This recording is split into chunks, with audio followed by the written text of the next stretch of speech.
ಶ್ರೇಯಾ ಬಿಜಲಾನಿ.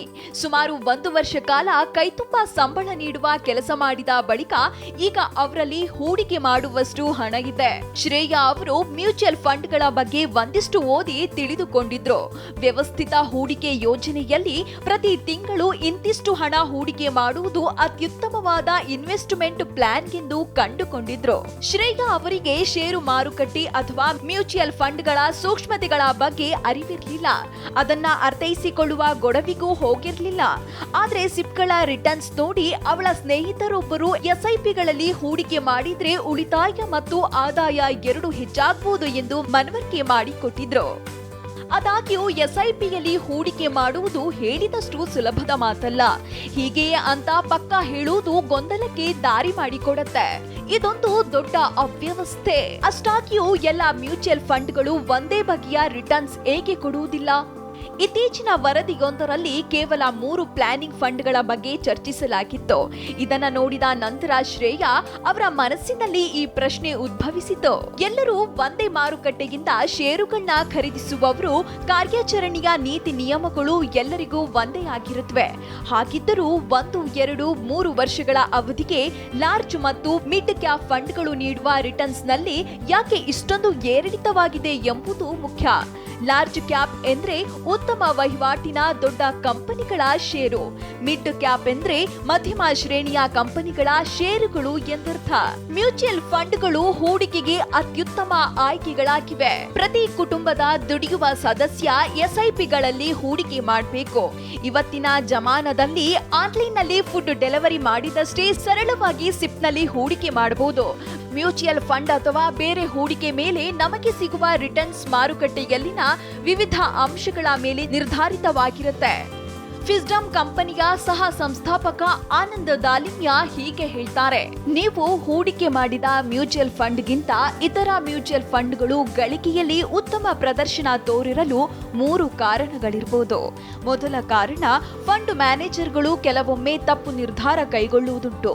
ಆರ್ಥಿಕ ಮತ್ತು ತಾಂತ್ರಿಕ ಅಂಶಗಳನ್ನ ಮುಂದಿಟ್ಟುಕೊಂಡು ತಮ್ಮದೇ ವಿಧಾನದಲ್ಲಿ ವಿಶ್ಲೇಷಿಸಿ ಅವರು ಹೂಡಿಕೆಗೆ ಪ್ರೋತ್ಸಾಹಿಸುತ್ತಾರೆ.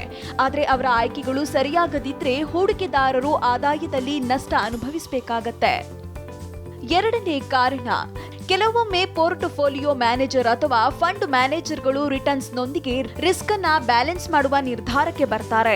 ಹೀಗಾಗಿ ನಮ್ಮ ಖಾತೆಯಲ್ಲಿರುವ ಎಲ್ಲ ಸ್ಟಾಕ್ಗಳು ಒಂದೇ ರೀತಿಯ ರಿಟರ್ನ್ಸ್ ಕೊಡುವುದಿಲ್ಲ. ಇದರಿಂದ ನಾವು ಹೂಡಿಕೆ ಮಾಡಿದ ಇಡೀ ಫಂಡ್ ನಿಂದ ಬರುವ ಲಾಭವು ಇತರ ಪ್ರತಿಸ್ಪರ್ಧಿ ಫಂಡ್ಗಳಿಗಿಂತ ಕಡಿಮೆ ಇರುವ ಸಾಧ್ಯತೆ ಇರುತ್ತೆ. ಅಪಾಯದ ನಿರ್ವಹಣೆ ಇಲ್ಲಿ ಮುಖ್ಯವಾಗಿದೆ. ಮ್ಯೂಚುವಲ್ ಫಂಡ್ಗಳು ಹಣ ಹೂಡಿಕೆ ಮಾಡಿದ ಕೆಲವು ಷೇರುಗಳು ಮಾರುಕಟ್ಟೆಯಲ್ಲಿ ದುರ್ಬಲಗೊಂಡಿದ್ರೆ ಇನ್ನು ಕೆಲವು ಉತ್ತಮ ಸಾಧನೆ ತೋರಿರುತ್ತವೆ. ಹೀಗಾಗಿ ಮ್ಯೂಚುವಲ್ ಫಂಡ್ನಲ್ಲಿ ನಾವು ಮಾಡಿದ ಹೂಡಿಕೆಗೆ ಸಿಗುವ ರಿಟರ್ನ್ಸ್ ಏಕರೂಪವಾಗಿರುವುದಿಲ್ಲ. ಮೂರನೇ ಕಾರಣ, ನೀವು ಹೂಡಿಕೆ ಮಾಡಿದ ನಿಧಿಯು ಮಾರುಕಟ್ಟೆಗಳಲ್ಲಿರುವ ಬೇರೆ ಫಂಡ್ಗಳಿಗಿಂತ ದುರ್ಬಲವಾಗಿರಬಹುದು. ಇದಕ್ಕೆ ಕಾರಣವೆಂದರೆ ಫಂಡ್ ಮ್ಯಾನೇಜರ್ ನಿರ್ವಹಣೆಗೆಂದೇ ಹೆಚ್ಚು ಹಣ ಹೂಡಿಕೆ ಮಾಡ್ತಿರಬಹುದು. ಅಥವಾ ನೀವು ಫಂಡ್ನಲ್ಲಿ ಮಾಡಿದ ಹೂಡಿಕೆಯನ್ನ ಮಾರಾಟ ಮಾಡ್ತಿದ್ರೆ ಅದಕ್ಕೆ ಹೆಚ್ಚಿನ ಮ್ಯಾನೇಜ್ಮೆಂಟ್ ಶುಲ್ಕ ವಿಧಿಸ್ತಿರಬಹುದು. ಇದನ್ನ exit load of the fund ಎಂದು ಕರೆಯಲಾಗುತ್ತೆ. ಸಾಮಾನ್ಯವಾಗಿ ಫಂಡ್ ಮ್ಯಾನೇಜರ್ ಯಾವಾಗಲೂ ರಿಸ್ಕ್ ಅನ್ನ ಸೀಮಿತಗೊಳಿಸಿ ಗರಿಷ್ಠ ಲಾಭವನ್ನ ಹೂಡಿಕೆದಾರರಿಗೆ ನೀಡಬೇಕೆಂದು ಪ್ರಯತ್ನಿಸುತ್ತಾರೆ.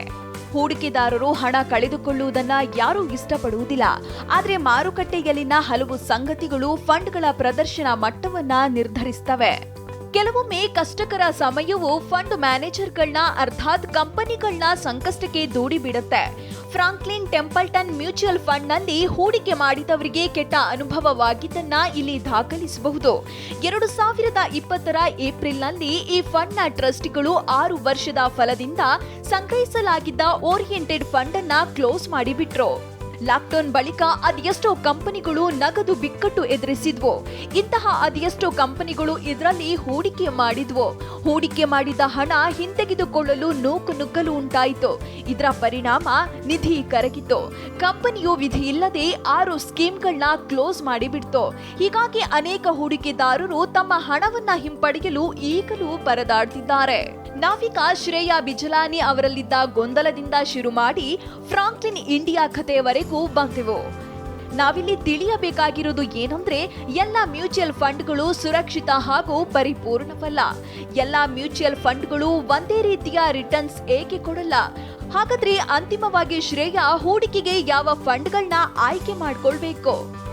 ಈಗ ನೀವು ಈಕ್ವಿಟಿ ಮ್ಯೂಚುವಲ್ ಫಂಡ್ ನಲ್ಲಿ ಹೂಡಿಕೆ ಮಾಡಲು ಬಯಸಿದ್ದೀರಾ?